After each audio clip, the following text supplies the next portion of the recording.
একটা ছোট্ট সুন্দর সুখী পরিবার, সুখ আর স্বাচ্ছন্দ্যে ভরপুর সেই সংসার। হঠাৎ পরিবারের এক সদস্যের আকস্মিক মৃত্যুতে পুরো পরিবারের শোকের ছায়া নেমে আসে। সেই শোকের ধাক্কা কাটিয়ে উঠতে না উঠতেই তাদের সাথে ঘটতে শুরু করে অদ্ভুত সব ঘটনা। পুরো পরিবার দিশেহারা হয়ে যায়, কিছুতেই কেউ বুঝতে পারে না তাদের সাথে এসব কেন হচ্ছে। আজ এক্সপ্লেন করব আরেকটি অসাধারণ ইন্দোনেশিয়ান হরর সিনেমা, কাফির। তো কথা না বাড়িয়ে চলুন সংক্ষেপে বিস্তারিত বর্ণনায় আপনাদের কাফিরের গল্প শোনাই।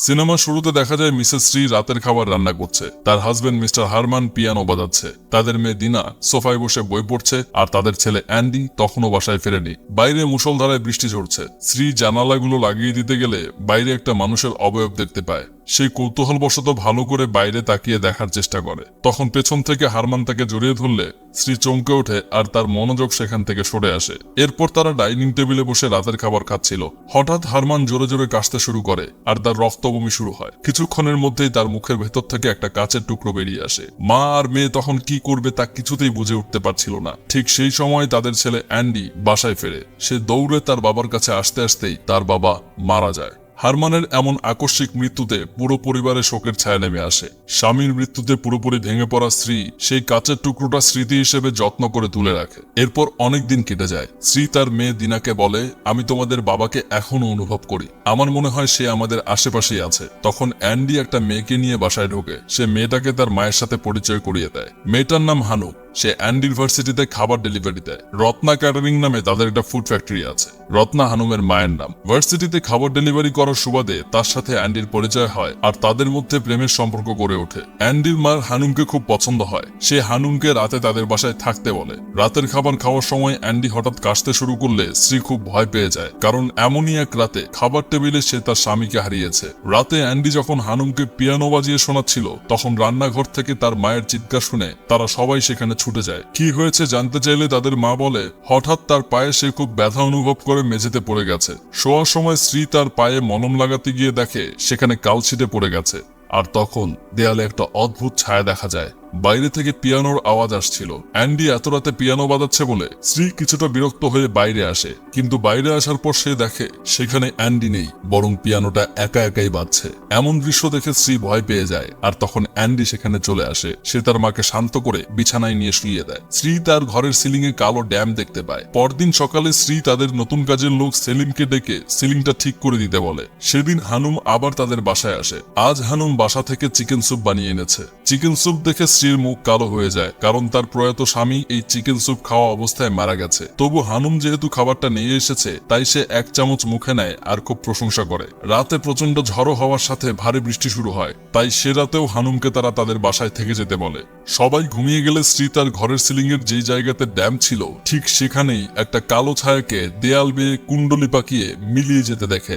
এমন দৃশ্য দেখে সে ভয়ে চিৎকার করে জ্ঞান হারিয়ে মেঝেতে লুটিয়ে পড়ে। পরদিন সকালে অ্যান্ডি আর দিনা তাদের মাকে ডাক্তারের কাছে নিয়ে যায়। ডাক্তার তাদের বলে উনি আসলে ট্রমাটাইজড হয়ে আছেন, তাই মাঝে মাঝে তার হ্যালুসিনেশন হয়, এখন ওনার পুরোপুরি বিশ্রামে থাকতে হবে। সেদিন বিকালে অ্যান্ডি হানুমকে নিয়ে ঘুরতে যায়। তখন সে হানুমের সাথে ক্লোজ হওয়ার চেষ্টা করলে হানুম তাকে বাধা দেয়। তাদের মধ্যে প্রেমের সম্পর্ক থাকলেও হানুম কেন অ্যান্ডির সাথে বেশি ক্লোজ হতে অস্বস্তি বোধ করে, তা আমরা সিনেমার শেষের দিকে জানতে পারবো। রাতে খাবার টেবিলে অ্যান্ডি তার মাকে বোঝায় আর বলে, আমরা সবাই বাবাকে মিস করছি, কিন্তু তুমি যদি তাকে নিয়ে দুশ্চিন্তা করতে থাকো তাহলে তুমি আরো অসুস্থ হয়ে যাবে। তখনই স্ত্রী কাশতে শুরু করে। মুহূর্তের মধ্যেই তার রক্তবমি শুরু হয়, আর ঠিক একই রকম আরেকটা কাচের টুকরো তার গলা থেকেও বেরিয়ে আসে। দিনা এবার বিষয়টাকে সিরিয়াসলি নেয়। সে তার ভাইকে বলে, আমার বিশ্বাস মায়ের উপর কোনো কালো জাদু করা হয়েছে, আর সেটা বাবার উপরেও করা হয়েছিল।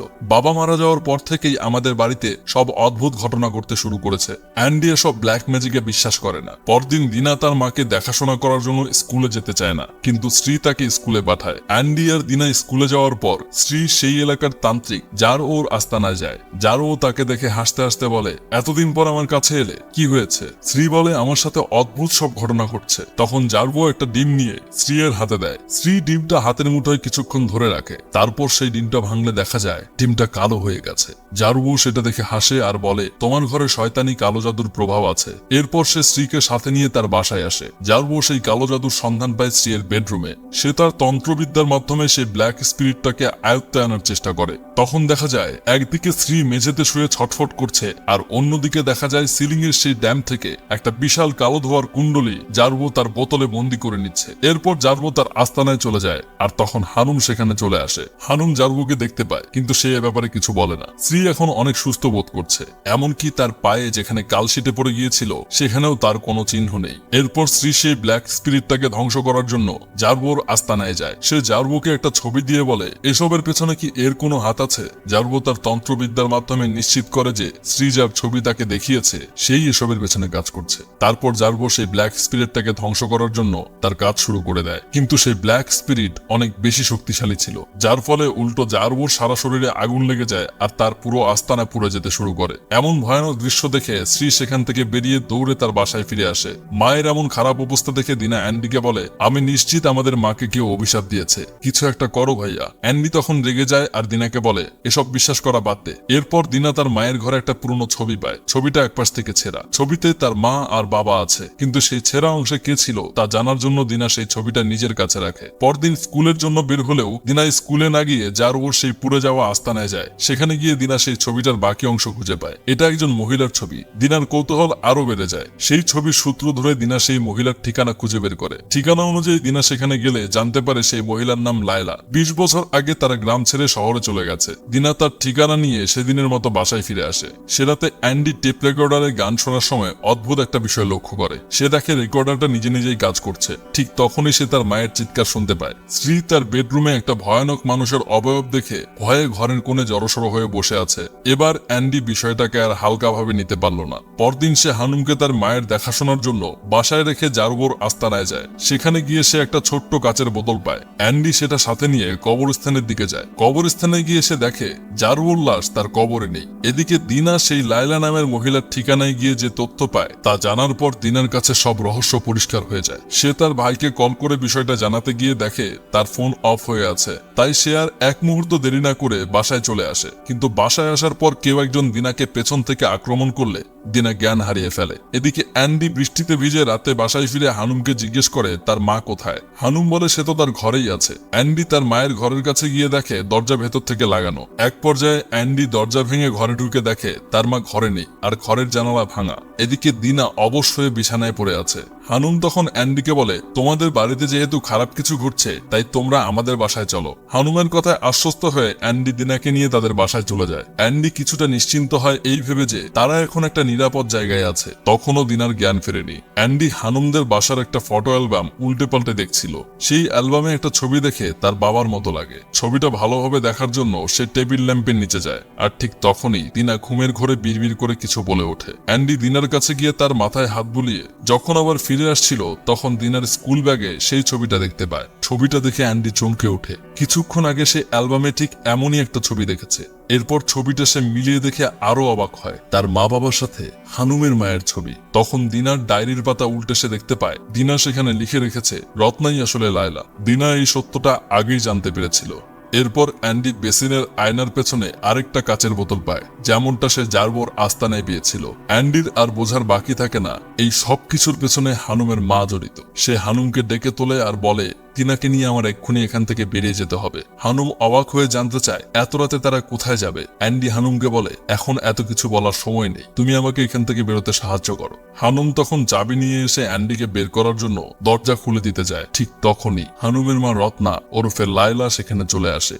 সে অ্যান্ডিকে বলে তোমরা এখান থেকে কোথাও যেতে পারবে না। তারপর হানুমের হাত থেকে চাবি নিয়ে লায়লা ভেতরে চলে যেতে চাইলে অ্যান্ডি তাকে থামায় আর জিজ্ঞেস করে আমার মা কোথায় লায়লা। আর ঠিক সেই মুহূর্তে পেছন থেকে হানুম তার মাথায় আঘাত করে। এরপর দেখা যায় হানুম আর তার মা লায়লা তাদের বাসার বেসমেন্টে অ্যান্ডি আর দিনাকে আটকে রেখেছে। অ্যান্ডির জ্ঞান ফেরার পর অ্যান্ডি লায়লার কাছে জানতে চায় তোমরা আমাদের সাথে এমন কেন করছো। লায়লা তখন অ্যান্ডিকে বলে তোমার মা হয়তো তোমাদেরকে কিছু বলেনি, ঠিক আছে আমি তোমাদেরকে বলছি। আমি আর তোমার মা বেস্ট ফ্রেন্ড ছিলাম। তোমার বাবা হারমানের সাথে আমার প্রেমের সম্পর্ক ছিল, কিন্তু তোমার মা হারমানকে ভালোবাসতো। তাই সে ব্ল্যাক ম্যাজিকের মাধ্যমে হারমানকে আমার কাছ থেকে কেড়ে নেয়। আমি তখন প্রেগনেন্ট ছিলাম। সেই সময় বিয়ে ছাড়া একটা মেয়ে প্রেগনেন্ট হবে এটা সমাজে কোনোভাবেই গ্রহণযোগ্য ছিল না। শেষ মুহূর্তে তোমার মা তার অর্থবিত্তের অহংকার দেখিয়ে আমার উপর কতগুলো টাকা ছিটিয়ে হারমানকে নিয়ে চলে যায়। সে একবারও ভাবেনি এরপর আমার কি হবে। গ্রামের লোকেরা আমাকে এর জন্য গ্রাম থেকে বের করে দেয়। তান্ত্রিক জারবো তোমার মাকে এসবে সাহায্য করেছিল।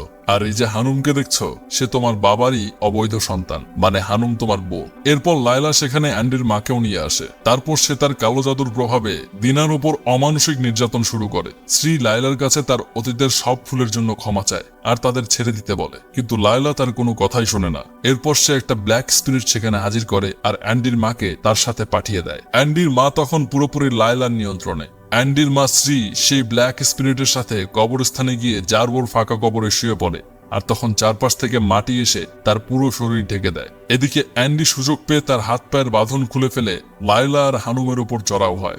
এক পর্যায়ে সেই কাচের বোতলে সে হানুম আর লায়লার কাপড়ের টুকরো ঢুকিয়ে সেটা আগুনে ছুড়ে মারে।